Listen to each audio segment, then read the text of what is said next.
give it all. Amen? So, sabihin nga po natin, Jesus give it all. Jesus, give it all. Ang ibig sabihin po niyan, ang ating Panginoon Jesucristo, binigay niya na lahat. Amen. Kanino niya po binigay sa atin na tayo po yung kanyang mga anak. Lahat, binigay po ng ating Panginoon Jesucristo. Kaya nga, ito pong ginagawa natin, it is a grace of God na tayo po ay makapagbalik naman sa ating Panginoon Jesucristo. So ako naniniwala po ako, wala pong isa sa akin sa lugar na ito na hindi nagpapasalamat sa Lord. Kasi naniniwala ako, hindi ka dadalhin ng Diyos sa lugar na ito kung wala pong ginawang miracle ng Diyos sa iyong buhay. Amen? So sabi po dyan, sabi po dito, we are not saved because of what we have done or do. Sabi po yan ng Ephesians chapter 2 verse 8 to 9. We are not saved because of who we are. 1 Corinthians 7 verse 14. We are not saved because of what we eat. So, ang kaligtasan po, hindi po yan nagmumula sa gawa, sa pagkatao ng isang tao, o sabihin natin sa kanyang kinakain, dinarain, hindi po. Ang kaligtasan po ay nagmumula, walang iba, kundi sa ating Panginoon Jesucristo. Amen? So, malino po ba yun? Ang kaligtasan, hindi po yan nabibili, hindi po yan kayang kunin natin. Hindi dahil gusto mong maligtas, pwede kang maligtas. Hindi dahil sa mga kabutihang ginawa mo sa buhay na ito, maliligtas ka. No. Ang kaligtasan po, it is a gift. Sabi mo sa iyo kami, regalo. Regalo. Yung kaligtasan po, ito po yung regalo ng Diyos. At yung regalo po na yun, ay ibinigay sa atin ng ating Panginoong Jesucristo. Kaya nga, sabi niya dyan, sabi niya po dito, we are not saved whatever means no matter what. We are saved because of Christ who gave it all to the cross to save everyone who believes in the name of Jesus, our Savior. Ang kaligtasan daw po, nakuha natin nung namatay si Kristo sa krus. Nung nagpapako po siya sa krus ng Kalbaryo, doon po tayo nagkaroon ng kaligtasan. Kaya nga sabi po dyan ng number 1, Jesus died on the cross. Nakita niyo po itong picture po na ito. Amen. Alam niyo po, kung pag-aaralan niyo po, sasaliksikin niyo po yung ginawa kay Christ. Sobrang hirap yung ginawa kay Christ. Talagang kinahirapan siya, nilaki-go, yung lagay niya. At nakasulat po doon, halos hindi na po mapanahat yung kanyang mukha. So imagine mo, kapatid, yung mukha, halimbawa tayo po yung mukha natin, hindi mo na yan makilala sa sobrang dami ng sugat. Yung katawan niya, nagka-nasok-nasok, nagka-luray-luray, sapagkat ginawa po niya yun, sinakripisyo niya yung kanyang buhay para tayo po ay magkaroon ng kaligtasan sa buhay po na ito. So, sabi po dyan, ito po yung list na ginawa ng Panginoon sa ating buhay. Sabi niya dyan, ipinagkanulo ni Judas ang Panginoong Jesus sa Matthew chapter 26 verse 47 to 56. Kung makikita po natin, sa book of Matthew 26, nung time na nandun na po si Lord sa kanyang journey, papunta sa krus ng Kalbaryo, pinagkanulo po siya ni Judas. Amen? Sino po nakakalam dito nung pinagkanulo po ni Judas ang Panginoong Jesucristo? So lahat tayo, alam natin. So gaano po kasakit sa buhay po natin na halimbawa meron kang isang pinagkakatiwalaang tao, and then, ito palang tao na pinagkakatiwalaan mo, biglang kang ipagkakanulo, ibibenta ka. Amen? So napakasakit po nun, first po yun. And then sabi po sa 26, 57 to 68, iniharap ang Panginoon Jesus sa kataas-taas ng kapulungan ng mga Hudyo. Ito po nung time na nandito siya, sa kapulungan ng mga Hudyo, iniwan naman po siya ng mga alagad. Una, iniwan siya ni Judas. Pangalawa, nung nahuli na po siya, iniwan po siya ng mga alagad. So, nagsitakas po sila. Amen? Amen. So, yung pangalawang pangyayari po na yun, iniwan na naman po ang Lord. So, nung time po na nandito po ang Panginoon. And then, proceed po tayo, sabi sa 26, 69 to 75, yung pangatlong pagkakataon, itinatwa naman ni Peter ang Panginoong Jesus dito po sa verse 26, sa chapter 26, 69 to 75. Una si Judas, yung mga alagad, at sinabi po ni Christ na makatatlo mo akong itatatwa. Makatatlong beses mo akong itatatwa. Ano po sabi ni Peter? Hindi, Lord, hindi kita itatatwa. Pero nangyari po yun, tinatwa po siya ni Pedro. And then, dinala po si Jesus kay Pilato. Sundan nyo lang po mga kapatid para maunawaan po natin to. Dinala si Jesus kay Pilato. Dito naman po, nung dinala si Jesus kay Pilato, yung mga tao po, yung buong crowd, pinapili po sila kung sino yung kanilang pipiliin. Ito po bang si Jesus na tinatawag na Kristo o ito pong si Jesus Barrabas. Amen? Kaya lang, ang nangyari po dito, ang pinili po ng crowd, si Jesus Barrabas. Amen? So meaning to say, hindi po si Jesus Christ, kundi si Jesus Barrabas.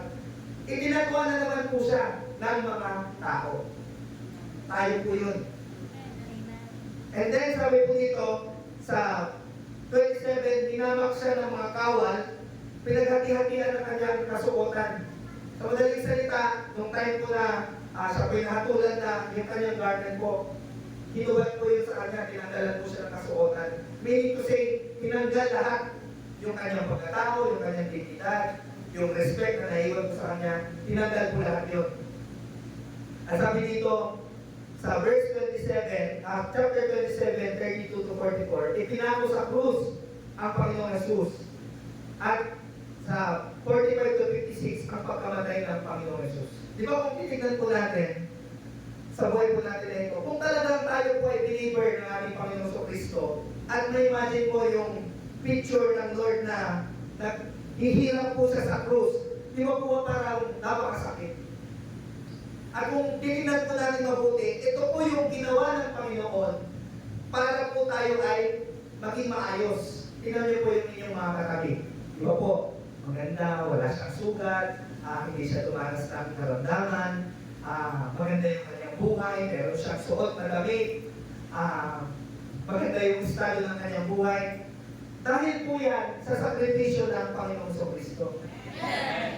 At ang naniniwala lang po dito, yung mga tao po na nananalig kay Jesu Kristo. Yung mga hindi nananalig kay Jesu Kristo, wala sa kanila itong ginawa ni Lord. Hindi sila affected ng sacrifice ni Christ. Hindi po sila affected. Kasi hindi naman sila related kay Christ. Unlike po dun sa mga tao po, na tinawag ng Panginoong Kristo, ikaw at ako, na narito sa church na ito, tinawag po tayo ng Panginoon, dahil tayo po ay kabilang kay Kristo, at nananampalataya tayo kay Kristo, at yung sakripisyo po na ginawa ni Kristo sa krus ng Kalbaryo, para sa akin at para sa iyo. Amen? Amen? Kaya kung tinignan po natin, Jesus gave it all. Binigay niya ang lahat. Lahat-lahat para sa tao. Hindi siya nagtira kahit konti para sa kanyang sarili. Kaya nga po, every time na maalala ko po ang Panginoon sa ganitong state ng buhay po ng ating Panginoon sa Kristo, sabi ko, Lord, sana makamit ko yung buhay ko para sa iyong karangalan. Sino po dito yung nag-desire na ipagamit naman niya yung buhay niya para sa Panginoon? Siyempre po, tayo, dinisire po natin yan. Pero, di ba po napakaraming hindrances?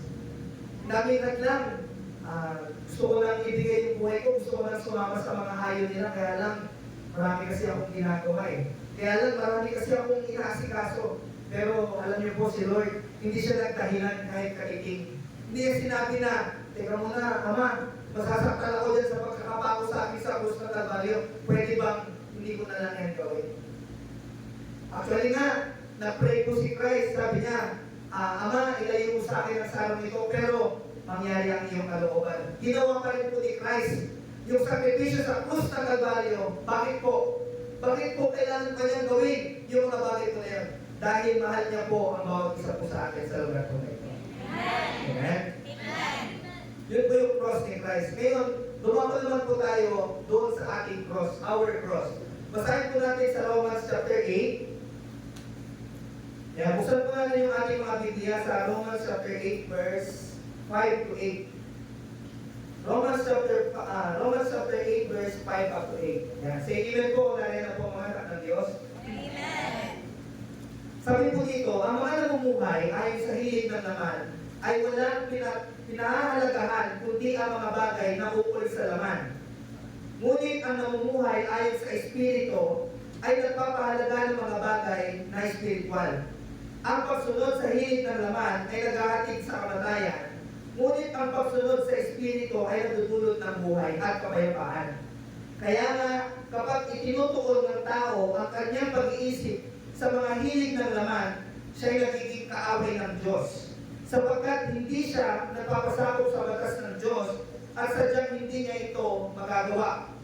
At ang nabubuhay ayon sa hilig ng laman ay hindi maaaring kalugdan ng Diyos. Amen? Amen. Malinaw po ba sa atin ito, mga kapatid? Amen. Kung titigan po natin mabuti, dito po nangusap ang Panginoon sa buhay po natin. Sabi niya, ang namumuhay ayon sa hilig ng laman, wala raw po yung pinapahalagahan, kundi ang mga bagay na ukol sa laman. Ano po ba yung ukol sa laman? Mamaya, ipapakita ko po sa inyo yung mga bagay na ukol sa laman. At sabi niya, ang pagsunod sa hilig ng laman ay naghahatid sa kamatayan, ngunit ang pagsunod sa Espiritu ay nagdudulot ng buhay at kapayapaan. Kaya kapag itinutuon ng tao ang kanyang pag-iisip sa mga hilig ng laman, siya'y nagiging kaaway ng Diyos. Ulitin ko pa. Kaya kapag itinutuon ng tao ang kanyang pag-iisip sa hilig ng laman, siya'y nagiging kaaway ng Diyos. Paano raw po nagiging kaaway ng Diyos ang tao? Pag itinutuon niya raw po yung kanyang hilig sa mga bagay na makalaman.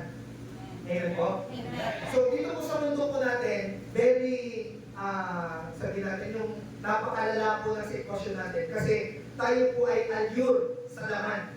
Pakita niyo po ang Facebook, ang YouTube, lahat po yan laman. Amen?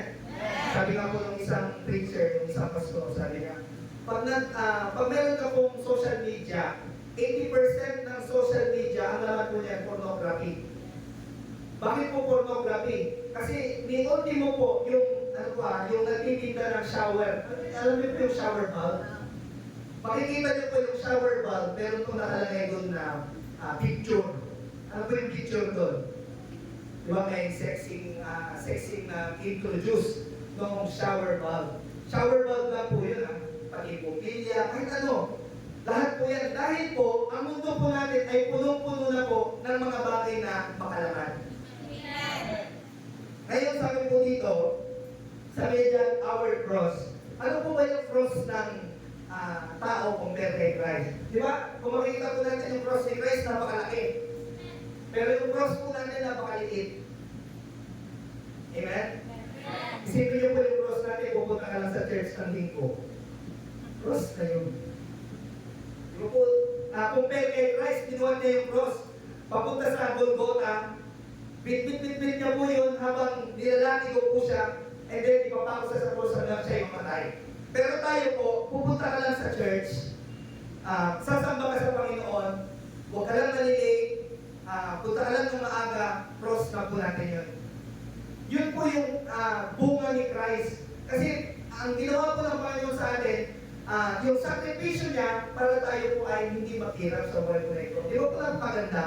Amen. Kaya alam, ang problema, linggo na lang minsan sumasablay pa. Amen. Ang liit-liit na ng cross po natin, pero kung minsan, nakakalimutan pa yung cross. Minsan po, sa buhay po natin na ito, di ba, nananalangin po tayo, humingi tayo ng mga bagay sa Panginoon. Pero, naglaan ka ba ng isang pagkakataon sa iyong buhay, o isang oras ng iyong buhay na pinasalamatan mo naman ang Panginoon sa Kristo at hindi ka naman humingi sa ating Panginoon sa Kristo? Siguro may mga ilan po na gumawa, pero sabihin ko po sa inyo, bibihira. Di ba po, napakaliit ng cross na ibinigay po ng Panginoon sa atin. Kaya lang po minsan, hindi po natin nagagawa itong cross po na ito. At gusto po ng Panginoon sa Kristo na sa oras na ito, gusto po ng Panginoon tayo po'y mamuhay ayon na po kay Kristo. Amen? Nandiyan pa po ba kayo mga kapatid? Okay, ipa. Okay. Sabi po dito, ye should live in the Spirit. Yan. Ang gusto po ng Panginoon sa Kristo, kapag tayo po'y naglilingkod sa Kanya, tayo raw po ay mamuhay ayon sa Espiritu. Amen? Meron po bang nakakaalam sa atin sa oras na ito kung paano po mamuhay ayon sa Espiritu? Siguro sasabihin po natin, kailangan tahimik lang ako, kailangan hindi ako magaslaw kumilos, kailangan pinong-pino yung galaw ko. Di ba yun po yung alam natin sa holiness? Amen? Sa pamumuhay sa Espiritu. Pero ano po sinasabi po sa atin ng Biblia? Paano po ba tayo mamumuhay sa kabanalan po ng ating Panginoong Kristo? Sabi niya po dito, ye should live in the Spirit. Kailangan po inuuna na po natin ang ating Panginoong Kristo. God first. Amen? Amen. Ngayon, tanongin niyo po yung inyong katabi, nauuna na ba sa buhay mo si Kristo? Nauna na ba sa buhay mo si Kristo? So, sa buhay po ba natin, kaya po ba natin sabihin na, oo, inuuna ko na si Lord sa buhay ko? Pagka meron kami pagsamba, si Lord na muna bago yung aking mga ibang ginagawa. Di ba? Kung minsan, sa buhay ko natin na ito, minsan nauuna yung ibang bagay. Amen? Aminin po natin kasi yun po yung truth. At yung truth ang magpapalaya po sa atin. Hindi lang po kayo, aminin ko sa buhay po natin na ito. Kaya lang, gusto po tayong isingin ng Panginoong Kristo na malapit na po siyang bumalik sa buhay po natin na ito. At gusto niya po, unahin po natin siya sa ating buhay. Kasi po, ang kaaway, lagi po yan nakabantay po sa atin. Satan is like a roaring lion. Lagi siyang nakabantay sa atin. Naghihintay siya ng pagkakataon para tayo po isilahin.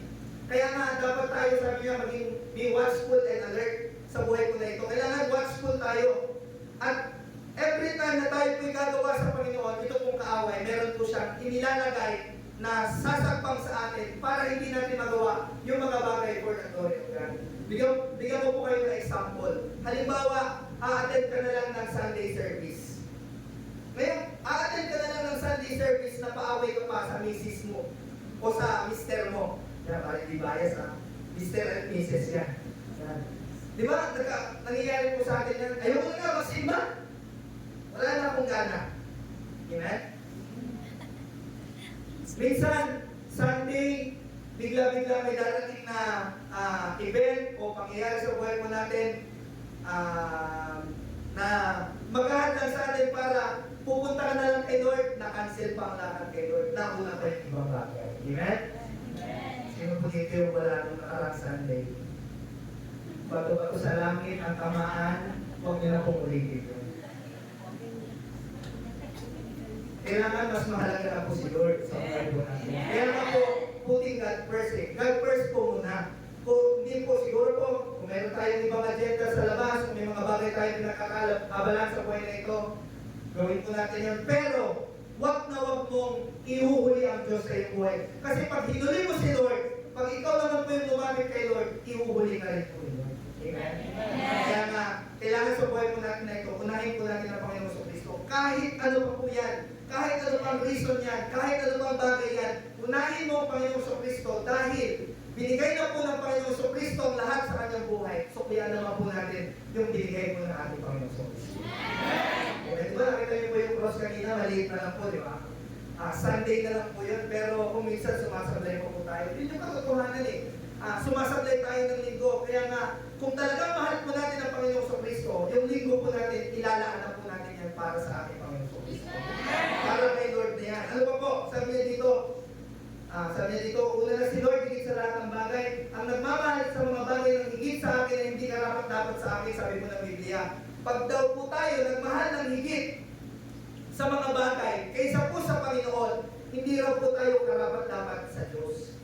Kaya pag, halimbawa po, araw ng pagsamba mo sa Panginoon, inuna mo yung ibang bagay, ibig sabihin, kulang po yung pamamahal po natin sa Lord. At sabi po ng Biblia, hindi na po tayo magiging karapat dapat sa Diyos. Kaya nga, iwasan po natin itong mga bagay na ito. Sabi niya, kailangan, ye should live in the Spirit. Sabi niya, kailangan una na po ang simbahan ng Diyos. Amen? Amen. Kaya nga po nagtalaga po ang Panginoon ng simbahan. Dito po ang ating panambahan. Dito po sa lugar po ng Kalasyaw. Alam niyo po, napakahalaga po ng simbahan ng Diyos kasi ito pong simbahan po na ito, dito po natin ginaganap yung ating pagsamba. Siguro meron pong ilan sa atin magsasabi na pwede naman ako mag-pray sa bahay. Yes, pwede ka naman mag-pray sa bahay. Pwede mong gawin yung mga bagay sa bahay mo. Kaya lang, ang sinasabi po ng Biblia, naglagay po siya ng panambahan para yung kanyang mga anak ay sambay siya doon sa panambahan po na yun. Yun po yung cross po natin eh. Amen? Yung cross po natin na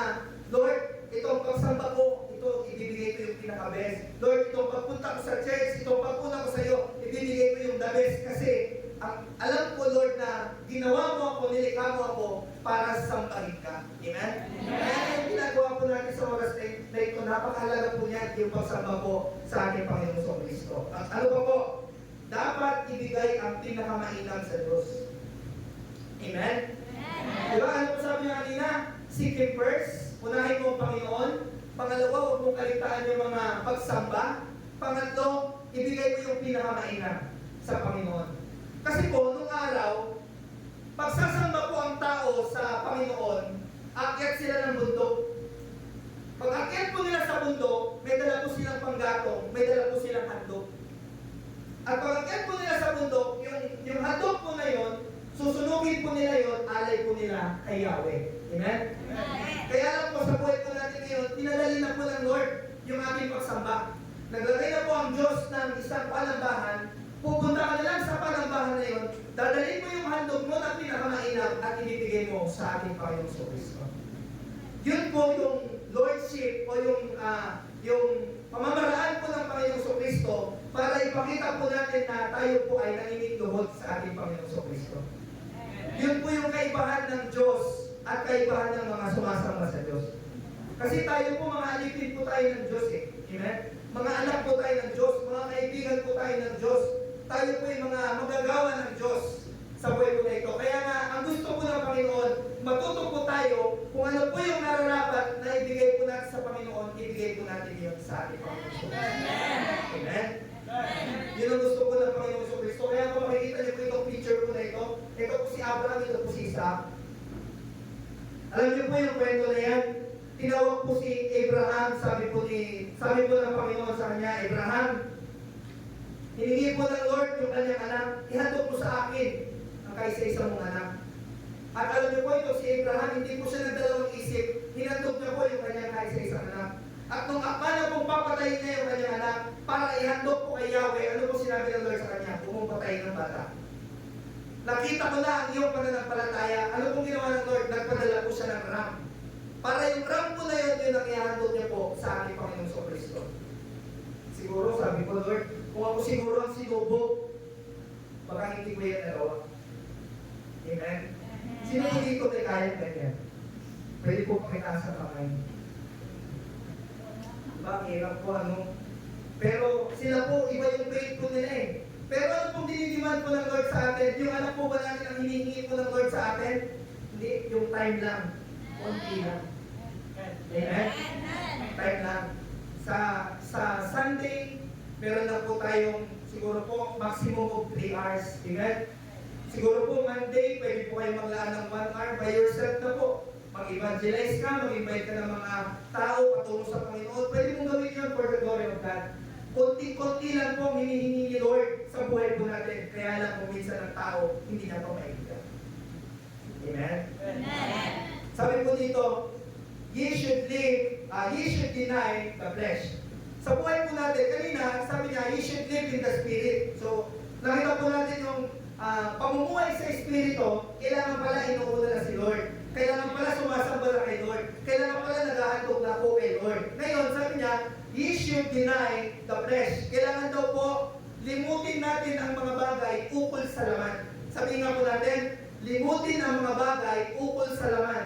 Limutin ang mga bagay ukol sa laman. Ano po ba yung mga bagay na ukol sa laman? Sabi po ng Galatians chapter 5 verse 19 to 21, sabi po dito, hindi may kakaila ang mga gawa ng laman, pakikiapid, kahalayan, kalaswaan, pagsamba sa Diyos-Diyosan, pagkukulang, pagkapuot, pagkaaway-away, pagsiselos, pagkagalit, at kasakiman, pagkakampi-kampi, pagkabahagi, pagkaigit, pagpatay, paglalasing, walang habas na pagsasaya, at iba pang katulad nito, muli ko kayong binabalaan, ang gumagawa ng mga ito ay hindi magkakaroon ng bahagi sa kaharian ng Diyos. Yan. Malinaw po ito mga kapatid, ipinakita po ng Panginoon sa atin. Pag daw po tayo ay gumagawa ng mga bagay na makalaman, nakikiapit po tayo, ano po ba yung pakikiapit? Halimbawa, dalawa yung asawa mo, kahalayan, kalaswaan, pagsamba sa Diyos-Diyosan, alam niyo po yan, pagkukulang, pagkapuot, pag-aaway-away, pagsiselos, pagkagalit, kasakiman. Ito po, ito very vital po ito sa panahon natin. Yung kasakiman. Pagkakampi-kampi, pagkabahagi, pagkaigit, pagpatay, paglalasing. Sino po dito yung naglalasing pa? Wala daw po kayong bahagi sa kaharian ng Diyos, sabi po ng Biblia. Pagkabahagi, pagkaingit, pagpatay, paglalasing, walang habas na pagsasaya, at iba pang katulad dito, muli ko kayong binabalaan ng gumagawa ng mga bagay na ito, ay hindi magkakaroon ng bahagi sa kaharian ng Diyos. Amen? Di ba po nakakatakot sa buhay po natin na ito? Kapag meron ka pong ginagawa dito sa mga bagay na ito, kailangan mo yung cross ni Kristo. Amen? Kinakailangan mo na tanggapin yung handog na inialay para sa ating pong katubusan, para na sa ganun makaligtas ka sa mga bagay na ito. Kasi alam niyo po, siguro may magsasabi sa atin na sino pong nagsasabi na meron siyang nagagawa dito sa mga bagay na ito? Yan, yung iba hindi nagtaas. Yan. Okay. Sige. Yung mga hindi po nagtaas, sabi po ng 5:22 to 25. Subalit, ang bunga ng Espiritu ay pag-ibig, kagalakan, kapayapaan, pagtsatsaga, kabaitan, kabutihan, katapatan, kahinahunan, at pagpipigil sa sarili. Sino po yung nakakagawa nito? Ayan, sumabit na tayo ngayon. Kanina pwede kasing makalusot eh. Pwede hindi nakikiapit, pwede hindi siya gumagawa ng mga walang talos na pagsasaya, hindi siya nagagalit, hindi siya pwede pa eh. Pero dito, sabi niya, subalit ang bunga ng Espiritu ay pag-ibig, kagalakan, kapayapaan, pagtsatsaga, kabaitan, kabutihan, katapatan, kahinahunan, at pagpipigil sa sarili. Now, ano po bang gustong ipahiwatig ng Diyos sa buhay po natin na ito? Wala pong taong perfecto at hindi niya kayang i-perfect yung sarili po niya para magkaroon siya ng kaligtasan. That is why ang Panginoong sa Kristo nag-exist sa buhay po natin na ito, inihandog yung kanyang buhay para sa ikatutubos ng tao dahil nga po hindi natin kayang gawin ang lahat ng mga bagay po na ito. Hindi natin kayang magpakabait, hindi natin kayang magpigil sa sarili, hindi natin kayang buong katapatan po yung buhay po natin. Hindi natin po kaya yung mga bagay po na yan. Kasi ito mga bagay po na ito po yung nagpe-perfect sa buhay ng isang tao. Perfect. Pero alam niyo po, walang taong perfecto. Lahat po tayo, all have sinned and fall short of the glory of God, sabi po ng Biblia. Lahat ay nagkasala, walang isa man na naging matuwid sa harapan ng Panginoong Kristo. Kaya ikaw at ako, kailangan mo ang krus ni Kristo para nang sa ganon magkaroon ka ng buhay na walang hanggan. Kaya nga, sabi niya, He gave it all. Binigay niya lang lahat-lahat sa buhay po natin. Yung hindi mo kayang gawin, ginawa na ng Lord para sa iyo. Yung mga bagay na hindi mo kayang umakyat ang mundo, sumamba ng napakalayo, magdala ng handog para sa Panginoon. Hindi. Ginawa po ng Lord. Pinadali niyo na po yung magsamba. Nilagay niyo na doon sa tabi ng bahay mo. Nilagay niyo na doon sa mismong barangay niyo. Sasama ka na lang doon. Maghahandog ka na lang doon. Gagawa ka na lang ng mga bagay. For the glory of God. Yun na po yung gusto ng Panginoon sa Kristo.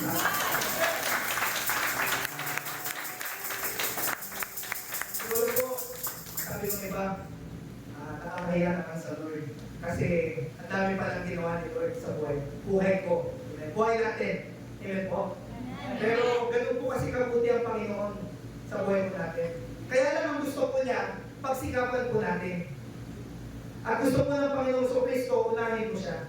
Gusto po ng Panginoong Kristo, huwag mong kalitaan yung iyong pagsamba. Gusto po ng Panginoong Kristo, ihandog mo sa Kanya yung pinakamainam mong paghahandog sa ating Panginoong Kristo. Yun po ay pagkilala po natin sa ginawa po ng Panginoong Kristo sa ating buhay. Amen? Ano po yung una? Sabi niya, unahin. Pangalawa po, ano po yung sabi niya? Sambahin. Pangatlo po, maghandugan ang ating Panginoong Kristo. Nawa po yung tatakbo ng Lord sa ating puso ang lahat ng mga bagay po nito. Kaya nga sabi niya po dito, Jesus give it all will never compare to our cross. Di ba po? Yung cross po ng Panginoong Kristo, hindi po yan may kukumpare sa cross na meron po tayo. Kasi yung cross po natin, maliit na lang eh. Yung linggo na lang na pagsamba natin, yun na lang po yun. Kung gusto mong dagdagan, mas mainam. Amen? Kung gusto mong palakihin pa yung cross mo dahil sa pag-ibig mo kay Kristo, mas mainam. Kung gusto mong handugan ng Panginoon sa Kristo, mas mainam. Kaya ano pa yung ginagawa niyo po dito, yung inyong pong mga kaloob, yung inyong pong tithes, lahat po yan ay hinahandog niyo po sa Panginoon, hindi po sa church na ito. Amen? Kapag naghulog ka dyan, dapat, kailangan nga pagka naghulog ka dyan, sabihin mo, Lord, ito yung pasasalamat ko kasi hindi mo ako pinagpulan sa iyo, Lord. Pagka nagbigay ka ng yung handog, yung iyong tithes and offering, pag-pray mo, Lord, ito yung pasasalamat ko kasi pinagaling mo ko sa karamdaman. Ito yung pasasalamat ko kasi iningatan mo ang pamilya ko. Ito yung pasasalamat ko kasi pinasagana mo ang buhay namin. Binigyan mo kami ng bahay, binigyan mo kami ng matitirahan. Galing mo lahat sa Lord. Kaya nga yung maliit, kakaunti na binibigay po natin, gawin na po natin yung pinaka-mainam. Kasi ang Panginoon sa Kristo, nung nagbigay po siya, yung pinaka-mainam. Ang binigay niya hindi lang pera, ang binigay niya hindi lang oras, ang binigay niya hindi lang yung kanyang katawan, kundi yung kanyang buhay, yung kanyang kaharian, para nito po yun, para sa akin at kayo. Ganun po mabuti si Lord sa buhay po natin. Kaya na, kung minsan, alam niyo po, nalulungkot po ako or yung mga kasama ko po. Pag kami nakikita po kami na minsan nawawala po sila sa paglikod, tumatalikod po sila sa Panginoon. Kung alam lang nila kung gaano sila kahalaga para kay Lord, para tumalikod po sila, hindi po nila gagawin yun kung alam lang po nila. Kung alam lang nila kung gaano nag-agonize sa Panginoon, pag yung isang anak niya, naghihirap, o sabihin natin na nawawala na sa paglilingkod sa Panginoon, ang Lord po umiiyak. Ang Lord po nag-grieve. Ang Lord po, sabihin ko natin, nahihirapan yung kanyang kalooban. Bakit? Hinandok niya yung kanyang buhay, tapos tatalikod po tayo sa kanya. Never po yung ginusto ng Panginoong Kristo sa buhay po ng kanyang mga anak. Amen? Kaya paglingkuran po natin ng Panginoon sa abot po ng ating makakaya. Amen po? Diba napakasarap po mahalin ng Diyos? Diba napakasarap po maglingkuran ng Diyos? Kasi ang Lord po binigay na lahat eh. Ang kailangan na lang po natin gawin, ibigay din po natin yung nararapat para po sa ating Panginoon Kristo. Hindi man natin ito kayang tumbasan, hindi man natin kayang abutin, hindi man natin ito kayang ibigay ng buong buo, pero ang gusto po ng Panginoon Kristo, pag inaman mo, pag sikapan mo, paghirapan mo, kasi walang ibang paghahandugan ng buhay po natin kundi ang Panginoon Kristo po lamang. Ang Lord po sabi niya, He gave us the Holy Spirit. Kanina po, sabi niya, He died on the cross. Binigay niya yung kanyang sarili, yung kanyang buhay, yung kanyang kalangitan, yung kanyang pagka-Diyos, binigay po ng ating Panginoon Kristo. At nung siya po'y namatay, ano pong ginawa ng Lord? Hindi pa doon natapos yung kanyang journey. Binigay niya pa itong banal na Espiritu. Amen? Itong Holy Spirit, sabi po yan ng Romans chapter 8, verse 9 up to 11. Basahin po natin ulit sa Romans chapter 8, verse 9 to 11. Sabi po dito, ngunit hindi na kayo nabubuhay ayon sa laman, kundi ayon sa Espiritu. Sa katunayan, naninirahan sa inyo ang Espiritu ng Diyos. Kung wala sa isang tao ang Espiritu ni Kristo, hindi kay Kristo ang taong iyon. Amen? Sino po dito yung pinapalahanan ng walang banal na Espiritu? Lahat po tayo. Amen po? Sapagkat sabi po dito, ang hindi lang po pinananahanan ng Espiritu ng Diyos, hindi kay Kristo ang taong iyon. Ulitin ko po yung tanong, sino po dito yung pinananahanan na po ng banal na Espiritu ng ating Panginoong Kristo? Lahat po tayo. Sapagkat tayo po pinananahanan po ng banal na Espiritu ng Panginoong Kristo ay kay Kristo na. Amen? Ngunit dahil naninirahan na sa inyo si Kristo, mamatay man ang inyong mga katawan dahil sa kasalanan, ang Espiritu naman ninyo ay buhay sapagkat itinuring na kayong matuwid ng Diyos. Ulitin ko pa, sapagkat itinuring na kayong matuwid ng Diyos. Sino po ulit dito yung gumagawa ng kasalanan? Lahat po tayo. Pero pag ang tao daw po ay pinananahanan na po ng banal na Espiritu ng Diyos at namumuhay na siya ayon sa Espiritu ng Diyos, ang taong iyon ay kay Kristo na at ang taong iyon na kay Kristo na ay itinuturing ng matuwid ng Diyos.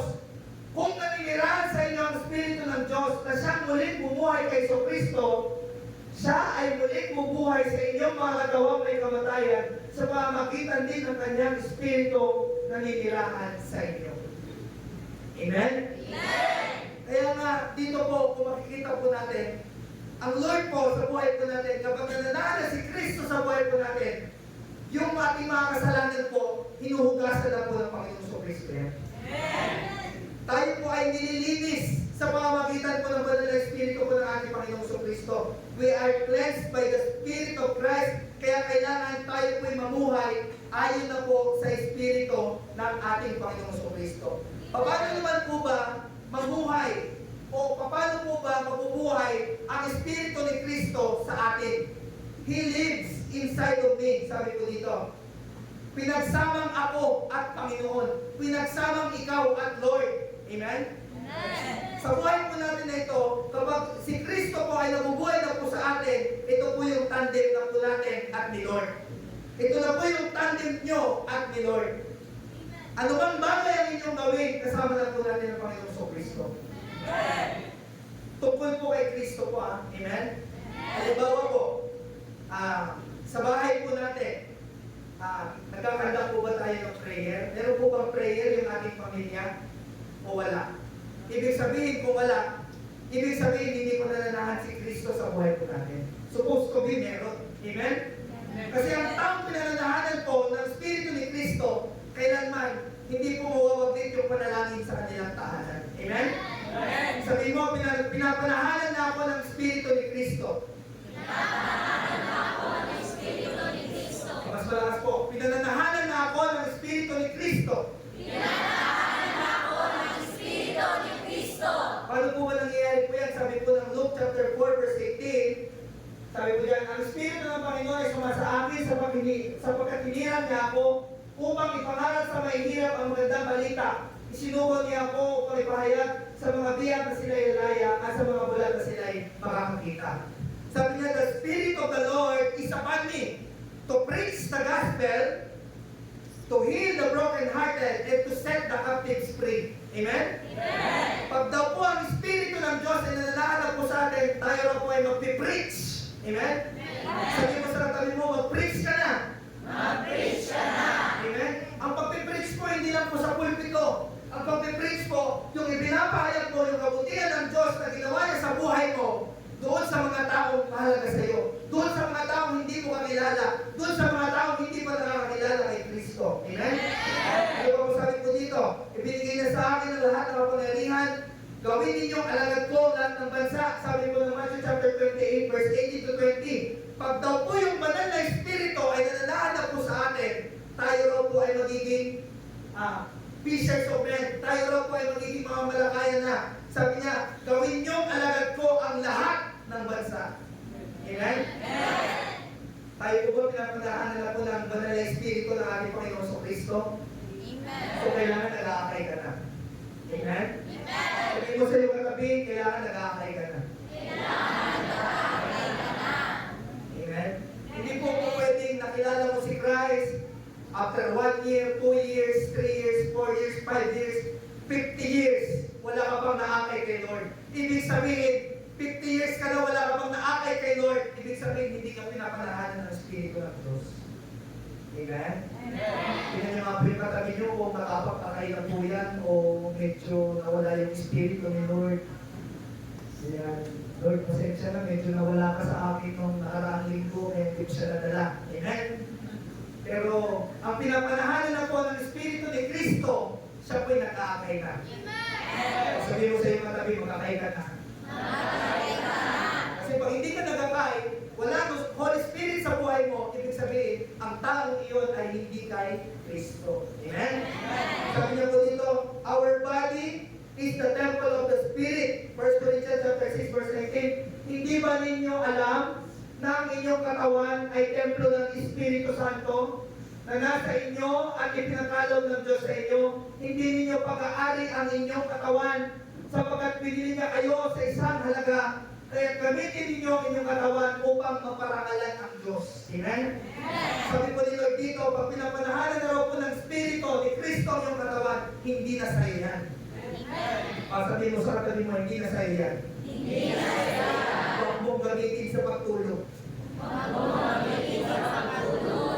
Kailangan gamitin mo yan para parangalan ang Diyos. Amen? Parangalan mo ang Diyos sa iyong katawan. Kapag ang iyong katawan ay hindi sa'yo, ito po yung kwento ng Espiritu Santo. Amen?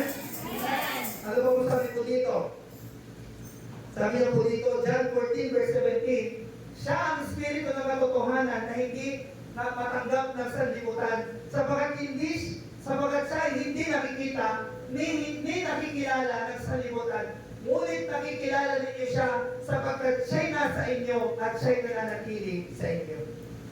Amen? Amen. Sino ba yung nakakakilala kay Kristo? Yan. Praise the Lord. Kasi pag hindi mo nakilala si Kristo, ibig sabihin ikaw yung makasanlibutan pa.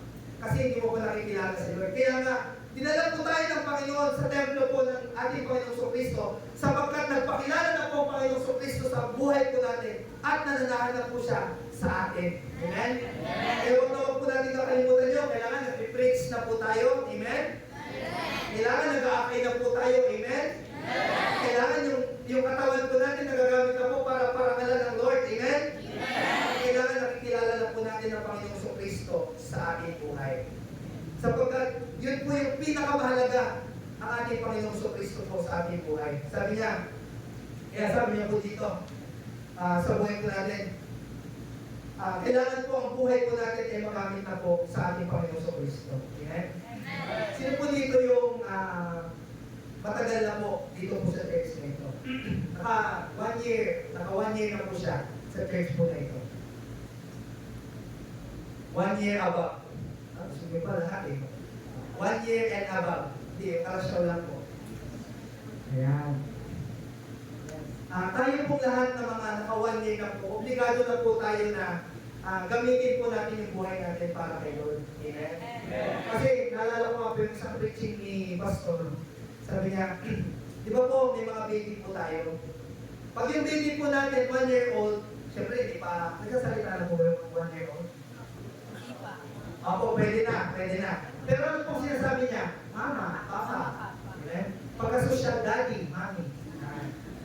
Pagka tama lang, nanay, tatay. Amen po? Yan. Meron po kayo, may denomination pa. Pero pagka 1 year old, 2 years old, 3 years old, 5 years old, 10 years old, sinabi niya sa'yo, Papa. Ay, pang-usapan na po yun. Amen? Kasi, ibig sabihin nun, hindi siya tumanda. Amen? Hindi siya nag-mature. Ganon din po sa ating mga Kristiyano. Amen? Pagka ikaw po, bago ka pa lang po sa gawain ng Panginoon, yes, okay lang po yun. Hindi ka pa marunong mag-preach, hindi ka pa marunong mag-akay, hindi mo pala mapagamit yung buhay mo, okay lang po yun. Pero, pag 1 year old ka na, 2 years ka na, 3 years ka na, 5 years ka na, 10 years ka na, supposed to be, ang buhay mo ay gagamit-gamit na sa ating Panginoong Kristo. Amen? Kaya ipagamit na po natin ang buhay po natin sa Panginoon. Para lang sa ganoon, mabigyan po natin ng pasasalamat ng Panginoong Kristo sa lahat ng pinakaloob ng ating Panginoong Kristo sa ating buhay. Amen? Mapagamit na po ba natin ang buhay natin kay Lord? Amen. So, dalangin ko po sa Panginoon, gamitin po natin yung ating buhay for the glory of God. And sabi po dito, number 3, He will come again. Ano po sabi nung una? He died on the cross. Pangalawa po, nung matapos na ibigay ng Panginoon ang kanyang katawan, ang kanyang buhay sa atin, para tayo ay maligtas, binigyan ka pa niya ng Holy Spirit. Para yung Holy Spirit po na ito, kahit na wala na po yung physical body po ni Christ, dito po sa mundo po natin na ito, nandun naman yung Espiritu ni Christ at mapapatuloy po para tayo po ay i-guide sa buhay po na ito. Hanggang sa mga huling sandali ng ating buhay o sa mga huling sandali ng sanlibutan ng mundo po ito, sabi niya, He will come again. Babalik po ang Panginoong Kristo sa buhay po natin na ito para tayo po ay dalhin na. Amen? Para tayo po ay isama na. Amen po? Basahin po natin yan sa aklat po ng Romans chapter 8 verse 14 to 17. Amen? Kandayan pa po ba kayo? Amen! Sabi mo sa tabi mo, kaya mo yan. Kaya mo yan. Sabi po ng Romans chapter 8 verse 14 to 17.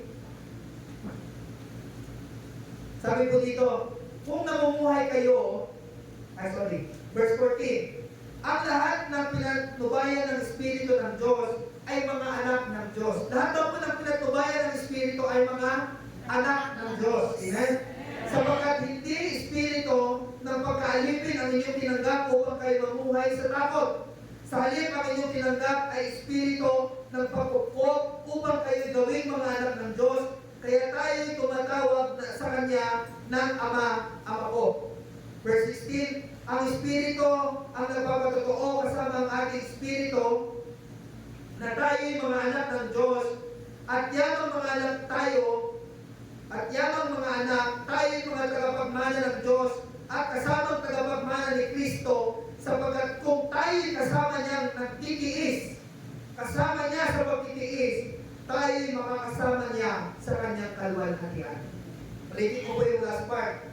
Kung tayo'y kasama niya sa pagtitiis, tayo po'y makakasama niya sa kanyang kaluwalhatian. Amen? Amen. Kahit inaantok ka ngayon, tinitiis mo naman, pagdating ng araw, sasama ka. Amen? Amen. Kahit na sabi mo, ang tagal naman matapos nito. Ang bilis ko nga lang ito eh, nasa 40 minutes pa lang ito eh. Pero nagtitiis ka para kay Lord, isang araw sasama ka. Amen.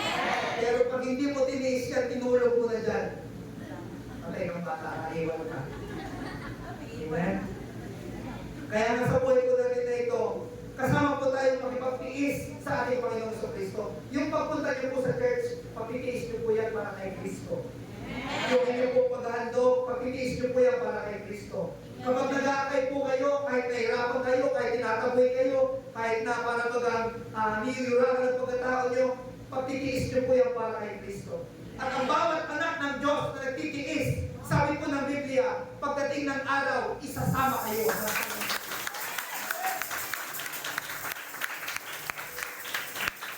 Sabihin mo kayo katabi, magtiis tayo. Magtiis tayo. Malapit na matapos yan. Sabi po ng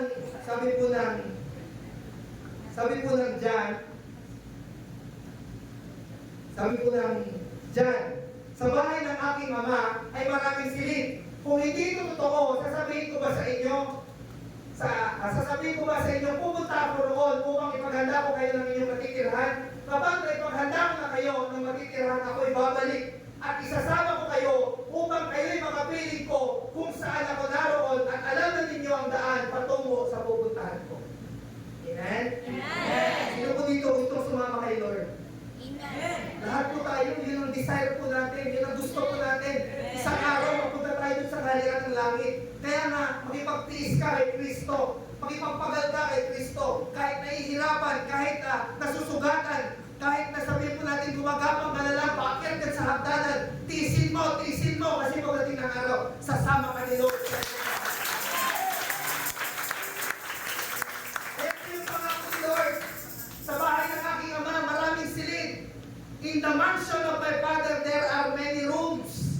Amen? Amen. Sino po dito nakatira sa mansyon?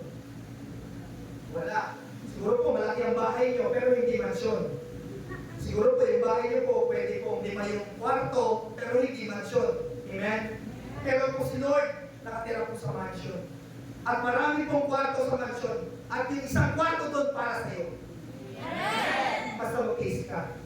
Amen. Kailangan po talaga eh. Hindi pwedeng lagpasan eh. Amen? Hindi po pwedeng pupunta ka lang sa church kahit anong oras, o hindi pwedeng gagawa ka lang sa hindi. Kailangan may pagtitiis. Amen? Kailangan may pagtitiis. Sabi mo sa'yo katabi, kailangan may pagtitiis. Kaya nga sa buhay po natin na ito, napakahalaga po na makita po ng Panginoong Kristo po sa atin kung gaano ba siya kahalaga sa ating buhay. Nagtitiis po tayo. Amen? Kaya mainit ang panahon, di ba po? Pupunta tayo sa church kasi pagtitiis po natin yan sa ating Panginoong Kristo.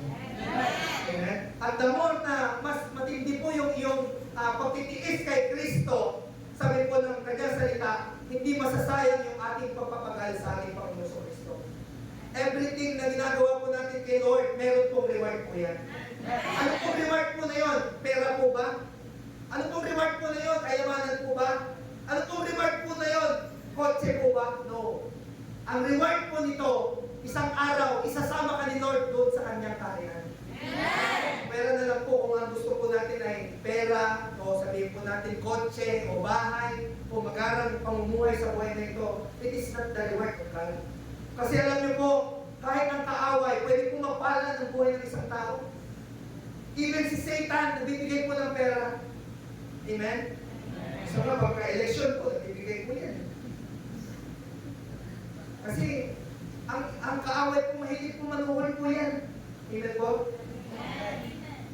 Ang kaaway po, napapala rin po ng buhay ng tao po yan. Bibigyan ka niya ng trabaho, para mabisi ka na, hindi ka na mapunta kay Lord. Amen?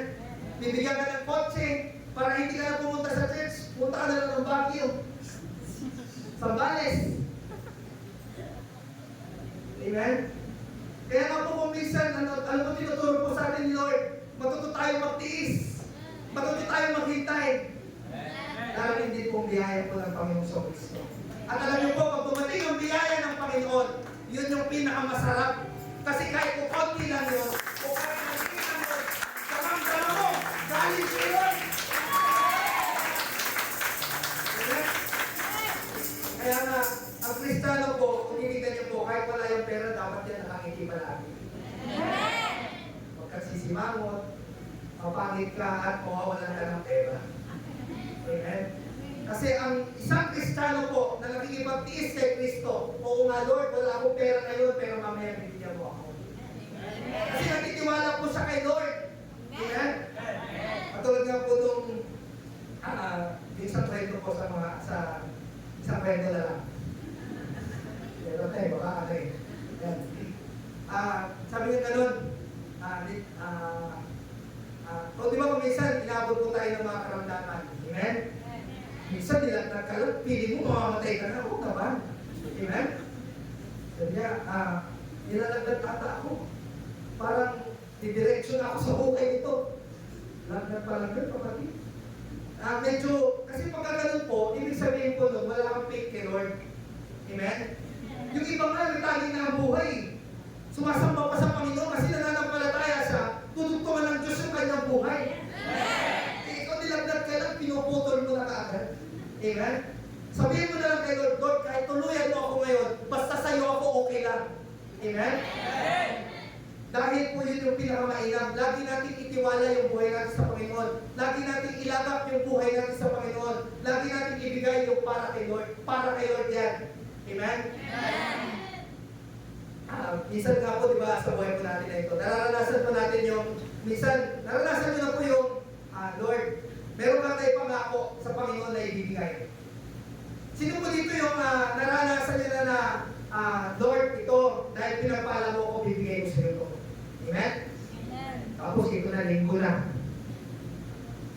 Medyo napagastos.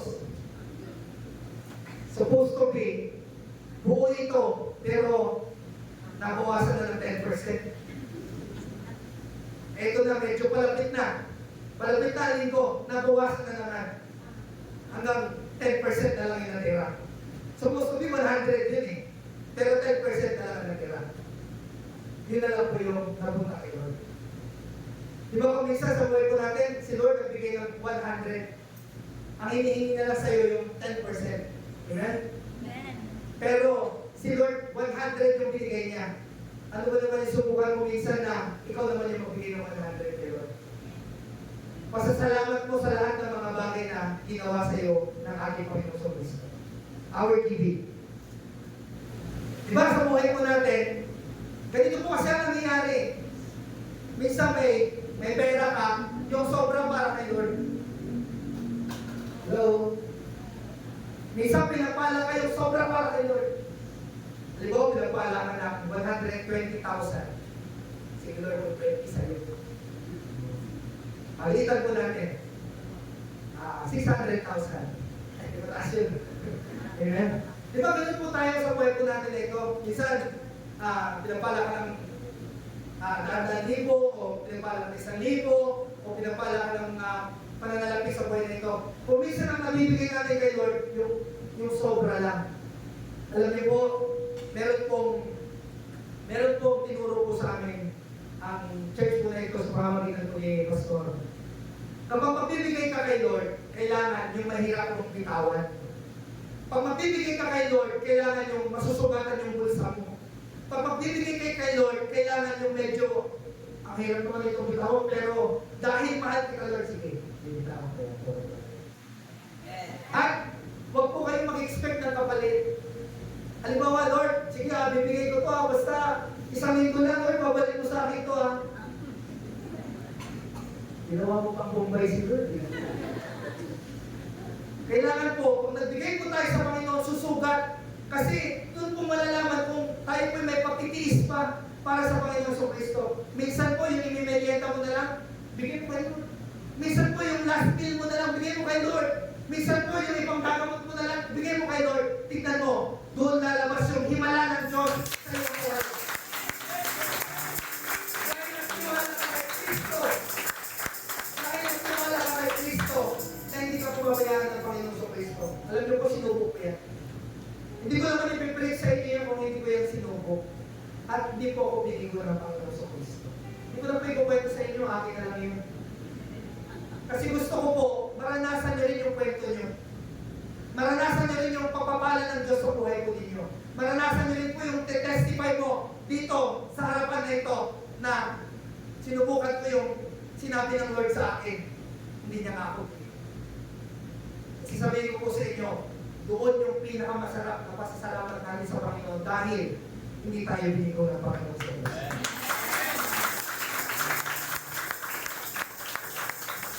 Sabi niya, hindi na po tayo magtatapos. The Lord doesn't want us to suffer because He gave it all. Lahat, binigay po ng Panginoon. Wala siyang tinira ang Panginoon dahil sa pag-ibig niya sa tao. Hindi po siya natira. Wala siyang tinira part ng katawan niya na hindi nasugatan. Wala siyang tinira para sa kanyang sarili kasi mahal na mahal po tayo ng Panginoon sa Kristo. Kaya lang po tayo po, kuminsan, yung pagmamahal po natin kay Lord napakaliit. Pero sa oras po na ito, gusto po ng Panginoon sa Kristo, patunayan mo yung iyong pag-ibig sa Kanya. Kung may ginawa po ang Lord sa iyong buhay na isang bagay na ipagpasalamat mo sa Panginoon, gusto po ng Lord na balikan mo siya ng pasasalamat. Sana po, nalangin ko po sa Panginoon. Huwag niyo pong kalimutan ang mensahe ng Diyos sa inyong buhay. Mag-please po tayo. Kung talagang naniniwala tayo para sa Panginoon sa Kristo, kung talagang naniniwala tayo kay Kristo, mag-please tayo para kay Kristo. Kasi wala pong saysay kung hindi po kayo maniniwala kay Kristo and then pupunta ka sa church. Wala pong sense po yun. Kailangan kung pupunta ka sa church, naniniwala kang mayroong Diyos. Kapag naniniwala kang mayroong Diyos, gawin mo yung sinasabi ng Diyos. Pag ginawa mo yung sinasabi ng Diyos, maniwala ka isang araw, darating po ang kamay ng Diyos sa iyong buhay. Dalangin ko po sa Panginoon na tayo pong lahat ay matuto pong magpasalamat sa ating Panginoon sa Kristo. At inanayaan ko po na tayo po yung masitayo sa ating buhay.